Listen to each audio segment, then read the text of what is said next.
Versus आला में खुशामदीद दोस्तों। आज QSO की जो हमने एक सीरीज स्टार्ट की है जिसके अंदर इंशाल्लाह हम तमाम 164 जितने आर्टिकल हैं उनको तमाम को आसान उर्दू ज़ुबान में आपके सामने एक्सप्लेन कर रहे हैं। तो हम स्टार्ट करने लगे हैं आर्टिकल 54, आर्टिकल 54, 5, 6। आज इसको हम पढ़ेंगे और इसको आपको समझाने की कोशिश करेंगे कि आर्टिकल 54 और ये आर्टिकल क्या कहते हैं। आर्टिकल 54 कहता है कि previous judgment relevant to bar a second suit और ट्रायल। अब दोस्तों ये जो रेलिवेंसी है, हम पढ़ रहे थे रेलिवेंसी ऑफ एक्ट का। अब आर्टिकल 54 अंदर बताया गया है कि कोई ऐसी जजमेंट या जो डिग्री अगर किसी की शख्स के हक़ में पास हो चुकी है, ऑलरेडी किसी शख्स के हक़ में फ़ैसला हो चुका है एक शख्स का किसी चीज़ से मुतल्लिक, तो वो जो डिग्री और जो फ़ैसला हुआ है वो रेलिवेंट फैक्ट माना जाएगा किसी दूसरे केस के अंदर। मिसाल के तौर पर एक शख्स ए है और ए और बी के दरमियान केस चल रहा था कि आया ये जो ज़मीन है ये ए की है या बी की है। अब उनके दरमियान केस चलता है, ट्रायल चलता है। ट्रायल के दौरान वो बात साबित हो जाती है कि ये जो ज़मीन है ए की है। ये अदालत ने फैसला सुनाया, किसने? मुल्तान की अदालत ने 2015 के अंदर बिलफर्ज। अब ऐसा नहीं होगा कि 2020 के अंदर बी दोबारा केस कर दे ए के ऊपर कि जिस ज़मीन का फैसला किया जाए कि ज़मीन का मालिक कौन है। अब जो ए होगा वो जजमेंट जो हुई थी उसके हक़ में जो डिग्री पास हुई थी उसको बतौर अदालत में सबूत पेश कर सकता है कि जी ये देखिए ऑलरेडी ये फैसला मेरे हक़ में हो चुका है। अब वो जो डिग्री जो ऑर्डर पेश करेगा वो रेलिवेंट फैक्ट माना जाएगा और रेलिवेंट फैक्ट के तौर पर अदालत उसको लेगी और उसकी कार्रवाई जो उसने दोबारा सूट करा है वो उसकी कार्रवाई रुक सकती है। रेस जुडिकाटा को डील करता है कि यानी अगर सेम पार्टीज के दरमियान सेम सब्जेक्ट मैटर को लेकर कोई फैसला अदालत कर चुकी है, कंपिटेंट अदालत कोई फैसला कर चुकी है, तो अब दोबारा कोई भी पार्टी उसके अपील में तो आप जा सकती है। मुखालिफ पार्टी अगर उसको लगता है कि उसके हक़ में फैसला नहीं हुआ तो वो अपील करे। अब ऐसा नहीं होगा कि वो दोबारा उसी कोर्ट के अंदर या किसी दूसरी कोर्ट के अंदर उसको दोबारा से ट्रायल करने की कोशिश करे।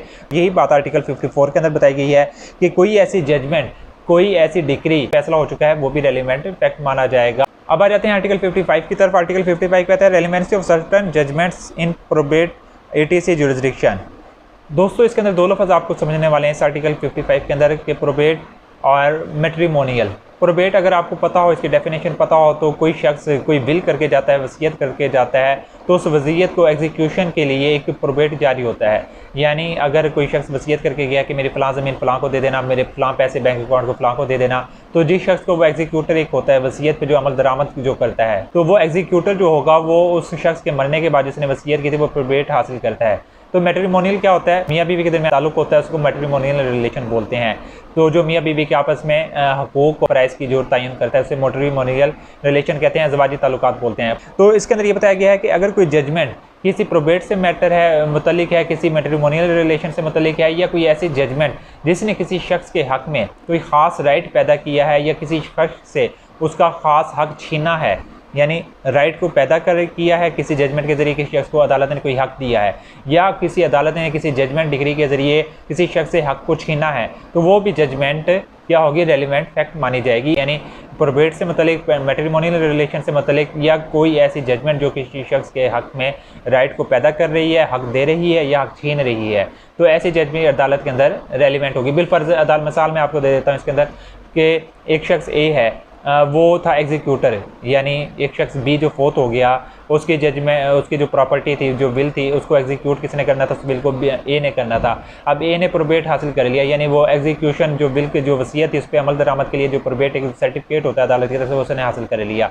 अब ज़ाहिर बात है जो अब वो राइट उसका क्रिएट हो चुका है, तो अब जब एक दफ़ा राइट अदालत ने उसके हक़ में क्रिएट कर दिया आफ्टर एविडेंस और बिल को देखने के बाद, तो अब उस शख्स को कोई दूसरा चैलेंज नहीं कर सकता। वो चैलेंज करेगा तो जो एग्जीक्यूटर है जिसके पास वो सर्टिफिकेट है, प्रोबेट है, तो वो अदालत के अंदर वो मुतल्लिका सर्टिफिकेट और वो जजमेंट अदालत में पेश कर सकता है कि जी ये देखिए मेरे हक़ में अदालत राइट ऑलरेडी राइट मेरे हक़ में क्रिएट कर चुकी है।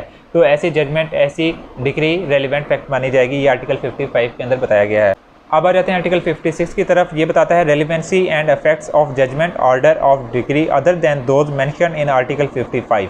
अब जो आर्टिकल 56 की जो जजमेंट है, आर्टिकल 56 के अंदर एक वर्ड आपने इसके अंदर याद रखना है, public nature. Article 55 public nature की जजमेंट नहीं होती, जबकि आर्टिकल जो 56 हम ये जो पढ़ रहे हैं इसके अंदर जो जजमेंट या डिग्री पास होगी वो पब्लिक नेचर से रिलेटेड होगी। तो जो पब्लिक नेचर से कोई डिग्री या कोई इस तरीके से ऑर्डर पास होगा वो रेलिवेंट माना जाएगा। मिसाल के तौर पर एक शख्स ए और बी के दरमियान झगड़ा चल रहा है कि आया कि ये जो रास्ता है ये अवामी रास्ता है या नहीं है। ए कहता है कि ये मेरी ज़मीन है, जबकि बी का मौक़िफ़ ये है कि ये जो ज़मीन है ये अवामी रास्ता है, जब ए उसके ऊपर केस कर देता है कि ये मेरी ज़मीन के ऊपर ट्रेस पास कर रहा है, मुदाखलत कर रहा है। अब बी क्या करता है, बी अदालत के अंदर एक जजमेंट पेश करता है, आज से बिल्कुल 5 साल पुरानी या 10 साल पुरानी, जितनी भी पुरानी हो सकती है, जबकि भी हो। अब वो बी जजमेंट पेश करता है किसी ज़मीन की बाबत और इसी को लेकर ए और सी के दरमियान केस चला था। जो उस ए और सी के दरमियान भी यही सेम मसला था कि आया कि ये ज़मीन अवामी रस्ता है या ए की मलकियत है। अब जब अदालत ने फ़ैसला दिया तो वो सी के हक़ में दिया। अदालत ने डिक्लेयर किया कि ये जो रास्ता है ये अवामी रास्ता है, अब शारे आम है। उस सी को अदालत ने ये जजमेंट दी थी और उसके अंदर डिक्लेयर कर दिया था कि ये अवामी रास्ता है, शारे आम है। तो वो जजमेंट अब बी पेश कर देता है अदालत के अंदर। अब जब अदालत वो जजमेंट देखेगी वो रेलिवेंट फैक्ट मानी जाएगी और अदालत के नज़दीक वो, क्योंकि पब्लिक नेचर था और ऑलरेडी एक अदालत वो पब्लिक नेचर डिसाइड कर चुकी है कि ये वाकई शारे आम से मुतल्लिक है और ये अवामी रास्ता है, तो वो वाली जजमेंट जो कि ए और सी के दरमियान फैसला हुआ था वो अब ए और बी के दरमियान जो मैटर चल रहा है सेम मैटर है, इसके अंदर भी रेलिवेंट मानी जाएगी। यही बात आर्टिकल 56 के अंदर बताई गई है। और आर्टिकल 56 और 55 में दो और फ़र्क ये है दोस्तों कि आर्टिकल 55 जो है वो कंक्लूसिव प्रूफ होता है। कंक्लूसिव प्रूफ से मुराद ये है कि कंक्लूसिव प्रूफ को रिबटल नहीं किया जाता, जो यानी खास प्रूफ जो होते हैं ना, जो सामने एक दफ़ा चीज़ आ गई उसको रिबट नहीं किया जाता, यानी उसको पर एविडेंस नहीं लाया जाता। तो आर्टिकल 55 के अंदर जो जजमेंट डिग्री होगी जो रेलिवेंट फैक्ट तो है, साथ ही वो कंक्लूसिव प्रूफ ही हैं। जबकि जो आर्टिकल 56 है इसके अंदर जो है जो जजमेंट डिग्री का जो होगा वो एज ए रेलिवेंट फैक्ट ली जाएंगी। रेलिवेंट 55 वाली भी है लेकिन उसको ज़रा ज़्यादा स्ट्रॉन्ग और ज़्यादा उसकी एविडेंटरी वैल्यू है। अब आ जाते हैं आर्टिकल 57 की तरफ। Judgments ETC other than those mention in article 54 to 56 when relevant. अब इसके अंदर बताया गया कि जी आर्टिकल 54, 55, 56 के अंदर जो जजमेंट्स डिग्री बयान की गई हैं वो तो रेलिवेंट हैं, लेकिन इसके अलावा अगर कोई जजमेंट डिग्री है वो रेलिवेंट फैक्ट नहीं मानी जाएगी। ये उन्होंने आर्टिकल 57 के अंदर एक प्रिंसिपल बता दिया। लेकिन कोई ऐसी जजमेंट, कोई ऐसी डिग्री जो आर्टिकल 54, 55, 56 से मुतल्लिक तो ना हो, लेकिन फिर अदालत वो रेलिवेंट मानी जाएगी। किस सूरत में रेलिवेंट मानी जाएगी, जब वो जो फैसला है वो किसी दूसरे मैटर में ऑलरेडी फैक्ट इन इशू हो, या वो रेलिवेंट वो फैसला direct he fact in issue से उसका ताल्लुक रखता हो, या वो डायरेक्ट ही वो रेलिवेंट फैक्ट हो। अब इसकी मैं आपको मिसाल देता हूँ। मिसाल के तौर पर एक शख्स ए है, वो बी पर इल्ज़ाम लगाता है कि उसने मेरी बीवी के साथ अडल्ट्री करी। बी कौन है, सी है उसकी। एक शख्स ए इल्ज़ाम लगाता है बी के ऊपर कि उसने मेरी बीवी की, जो भी उसकी बीवी है सी, उसके साथ अडल्ट्री करी, मेरे जो राइट्स है मेरे बतौर खामद उसको वायलेशन की है। अब अदालत में केस चलता है। अदालत उस शख्स को, बी को सज़ा दे देती है कि जी तुमने वाकई ए की जो वाइफ थी सी उसके साथ अडल्ट्री करी। अब सज़ा हो गई। अब सज़ा के बाद अब होता क्या है उसकी बीवी है सी बाद में शादी कर लेती है किसी के साथ, उसी बी के साथ जिसको सज़ा हुई थी अडल्ट्री की, ठीक है। अब वो दोबारा केस कर देता है कि जी ये जो है मेरी बीवी, इसने अब बाईगैमी करी, यानी इसने अभी मेरी बीवी है और मेरी बीवी होते हुए इसने दूसरे मर्द से शादी कर दी जो कि इलीगल है। अब अदालत के अंदर वो जो है ए शोहर, वो जो जिसने जजमेंट, जो पहले जजमेंट पास हुई थी वो बतौर रेलिवेंट फैक्ट वो पेश नहीं कर सकता क्योंकि वो मैटर अलग था, अडल्ट्री वाला। अब सी बयान इस केस के अंदर बयान दे देती है बिलफर्ज अगर कि जी मैं तो अब ए की बीवी नहीं हूँ, ठीक है, मैं ए की बीवी नहीं हूँ, इस वजह से मैंने अब किससे शादी कर ली है, मैंने अब शादी कर ली है बी से, अब मैं ए की बीवी नहीं रही। तो अब अदालत के अंदर जो ए होगा वो वाली जजमेंट पेश नहीं करेगा क्योंकि अब जो केस है उसका सिनेरियो तब्दील हो चुका है। अब अदालत जो उसको प्रज्यूम करेगी, जिस मौक़े को अहमियत देगी वो देगी उस वाइफ की बात को कि जी अब वो कह रही है कि मैं इसकी बीवी नहीं हूँ, तो अब इसने शादी कर ली है, तो अब वो पहले वाली जजमेंट रेलिवेंट नहीं मानी जाएगी। तो ये बात होगी। अब एक और मिसाल है जिसमें रेलिवेंट मानी जाएगी। मिसाल के तौर पर एक शख्स ए के ऊपर इल्ज़ाम है कि उसने बी को कत्ल किया है। एक शख्स ए के ऊपर इल्ज़ाम है उसने बी को कत्ल कराया। अब होता क्या है कि फैक्ट सामने आता है कि बी ने केस किया था ए के ख़िलाफ़ किसी ज़मीन को लेकर और बी वो केस जीत गया, ठीक है। अब बी को वो ज़मीन मिलनी थी या वो रकम मिलनी थी। अब ए ने उस केस के सिनेरियो में आके उस गुस्से के अंदर आके अब उसने क्या नाम है उसको मर्डर कर दिया। तो अब इसके अंदर ये जो है मोटिव इसके अंदर सामने आ गया है। तो अब मोटिव जब इस तरीके से किसी मामले के अंदर सामने आ जाएगा तो वो वाली जजमेंट, हालांकि वो तो सिविल मैटर था उन फ्रीकैन के दरमियान, तो सिविल मैटर के अंदर एक मर्डर हो गया, क्रिमिनल मैटर हो गया, तो लेकिन वो सिविल मैटर के अंदर एक मोटिव छुपा था जिसने उसको इंस्टिगेट करा कि वो इसका मर्डर करे। तो अब ये उसकी जो है सिविल केस वो रेलिवेंट माना जाएगा इस क्रिमिनल केस के अंदर। अब एक और मिसाल दी गई है इसी के इलस्ट्रेशन के अंदर कि एक शख्स ए चोर है, उसको चोरी की सज़ा हो गई। अब अदालत के अंदर उसका रिकॉर्ड सामने पेश किया जाता है कि जी इसे तो 5 साल पहले भी चोरी के केस में सज़ा हुई थी और ये सज़ा काट के आया था, सज़ा काट के आया और अब इसने दोबारा चोरी कर दी। अब अब उसका जो कंडक्ट है, जो उसको पहले जो सज़ा हुई थी चोरी से मुतल्लिक, उसमें वो 3 साल सज़ा काट के आया, अब उसने दोबारा आके चोरी कर ली। अब वो फैक्ट इन इशू चोरी, अब काम क्या है चोरी, वो उस केस के अंदर यानी मेन फैक्ट इन इशू था, उसके अंदर वो साबित हो गया था वो चोर था, ठीक है, और उसने वो सज़ा काट ली। अब दोबारा इसने चोरी की है, अब दोबारा केस चल रहा है इसके खिलाफ, तो अब दोबारा वो वाली जो जजमेंट है जो उसने पहले उसके खिलाफ पास हुई थी जिसमें उसको बिलफर्ज 3 साल की सज़ा हुई थी, तो अब वो वाली जजमेंट इस केस के अंदर रेलिवेंट मानी जाएगी।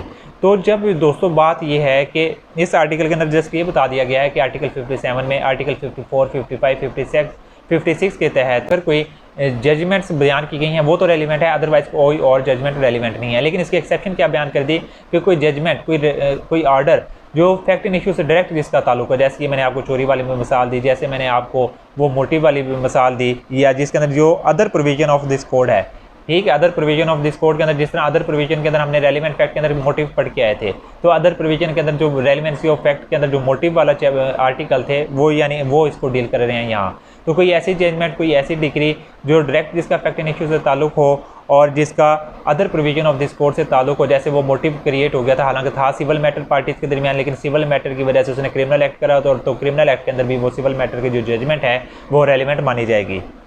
तो जस्ट दोस्तों ये इसके अंदर बात बताई गई है। अब आ जाते हैं आर्टिकल 58 की तरफ। फ्रॉड और कल्यूजन इन ऑब्टेनिंग जजमेंट और इनकम्पिटेंसी ऑफ कोर्ट में बी प्रूव्ड। अब दोस्तों अब हमने ये 54, 55, 56 जो पढ़ा है इसके अंदर जजमेंट्स और डिग्री के बताया गया कि ये रेलिवेंट है। अब कोई अदालत के अंदर वो जजमेंट डिग्री पेश कर देते हैं आर्टिकल 54 के तहत, आर्टिकल 55 के तहत। अब वो पार्टी है, मुखालिफ पार्टी है, वो अदालत के अंदर साबित कर देती है, ये कहती है कि जी जनाबे वाला जो इसने ये जजमेंट ली है, जो डिग्री ली है, ये फ्रॉड करके ली है। अब ये उसने फ्रॉड करके हेरा फेरी करके ली है, तो इस वजह से जब अदालत में ये बात साबित हो जाए कि वाकई इसने कोई डिग्री हेरा फेरी करके ली है, फ्रॉड करके ली है, तो वो क्या माना जाएगा कि वो माना जाएगा वो इरेलीवेंट हो जाएगी। यानी डिग्री जजमेंट उस तौर पे रेलिवेंट मानी जाएगी जब वो बिल्कुल जेन्युइन हो और कम्पिटेंट कोर्ट ने की हो। अगर कोई अदालत ने फ्रॉड के ज़रिए, किसी पार्टी ने फ्रॉड किया, किसी कोई हेरा फेरी की, या किसी ऐसे अदालत में केस किया जो कि कम्पिटेंट ही नहीं थी, उसकी जुरिस्डिक्शन ही नहीं थी उस केस को सुनने की, लेकिन फिर भी उसने केस करके वो जजमेंट पास कर दी। अब वो पार्टी, मुखालिफ पार्टी अदालत में साबित कर दी ये जजमेंट, ये डिग्री फ्रॉड का नतीजा है, कल्यूजन हेरा फेरी का नतीजा है, यानी मिली भगत का नतीजा है, या जिस कोर्ट ने डिग्री जजमेंट पास की है वो कम्पिटेंट नहीं थी। तो ये बात अगर वो साबित कर देती है तो ये जजमेंट डिग्री आर्टिकल 54, 55, 56 के तहत जो जजमेंट बयान की गई हैं वो इरेलीवेंट हो जाएगी। अब दोस्तों इसके अंदर मिसाल ये है कि बिलफर्ज एक केस ए और बी किसी ख़ास ज़मीन के ऊपर केस कर लेते हैं। जो लोग दोस्त प्रैक्टिस करते हैं उनको तो बाखूबी इल्म होगा कि सिविल केसेस में इस तरह होता है कि दो फ्रीकैन वो ख़ास खुद ही, हालांकि वो एक प्लेंटिफ बन जाता है, मुद्दई बन जाता है, एक मुद्दालिया बन जाता है, डिफेंडेंट बन जाता है। अब वो दोनों होते साथी हैं, वो किसी ज़मीन के ऊपर केस कर देते हैं कि जी ये फ़लाँ शख्स जो बी है ये मुझे ज़मीन दे और इसने मुझे ये बेच दी, ये एग्रीमेंट है, ठीक। अब बी अदालत में आके कहता है जी वाकई मैंने ये ज़मीन बेची थी और क्या नाम है इसको ये केस ज़मीन दे दी जाए, या वो मिली भगत से अदालत में पेश ही नहीं होता। अब अदालत ए के हक़ में फ़ैसला कर देती है, जबकि उस ज़मीन का मालिक कौन है या जिसके कब्ज़े में है वो ज़मीन का मालिक है सी। अब सी के ख़िलाफ़, सी को पता लगता है अदालत के अंदर, या जब ए सी के ख़िलाफ़ जाता है ज़मीन पे कब्ज़ा करने के लिए, देखो जी ज़मीन अदालत ने मेरे हक़ में फ़ैसला कर दिया है, ज़मीन का मालिक मैं हूँ। अब वो देखता है और अदालत में केस चलता है। अब केस किसके दरमियान चल रहा है? ए और सी के दरमियान, ठीक है। पहले किसके दरमियान मिली भगत किसने करी थी? ए और बी ने। वो आपस में एक दूसरे के बज़ाहिर तौर पे मुखालिफ बन गए थे, यानी प्लेंटिफ और डिफेंडेंट बन गया था, लेकिन उनकी रजामंदी थी कि तुम केस नहीं लड़ोगे और ये जो फैसला अदालत मेरे हक़ में कर देगी, जबकि उस ज़मीन का असल मालिक, जिसके कब्ज़े में वो ज़मीन है, वो सी था। अब सी और ए और सी के दरमियान केस चलता है। अब ए वो केस की जजमेंट डिग्री लेके आ जाता है कि ये देखें जी ये तो मेरे कब्ज़े में ज़मीन है और इस तरीके से करके ये मेरे हक़ में फ़ैसला हो गया, ये कहता है। अब सी अदालत में कहेगा जी ये ज़मीन तो मुझे फ्रॉड करके इसने ये डिग्री जजमेंट ली है, इस ज़मीन का असल मालिक मैं हूँ, जो इसने तो आपकी अदालत में कागज़ पेश करी थी, दूसरी अदालत में वो फोर्जरी करके पेश करे थे, मुझे तो इस केस का पता ही नहीं, ये ज़मीन का मालिक मैं हूँ, कब्ज़े में मेरे है।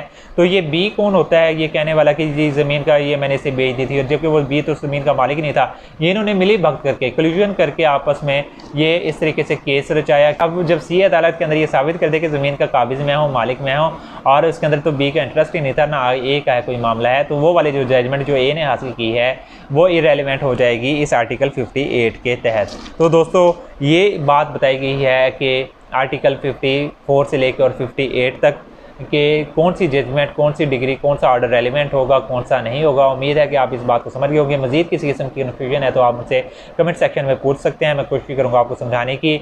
अगली वीडियो तक के लिए दीजिएगा मुझे इजाज़त। मिलते हैं अगली नेक्स्ट वीडियो में, नेक्स्ट लेक्चर में। शुक्रिया।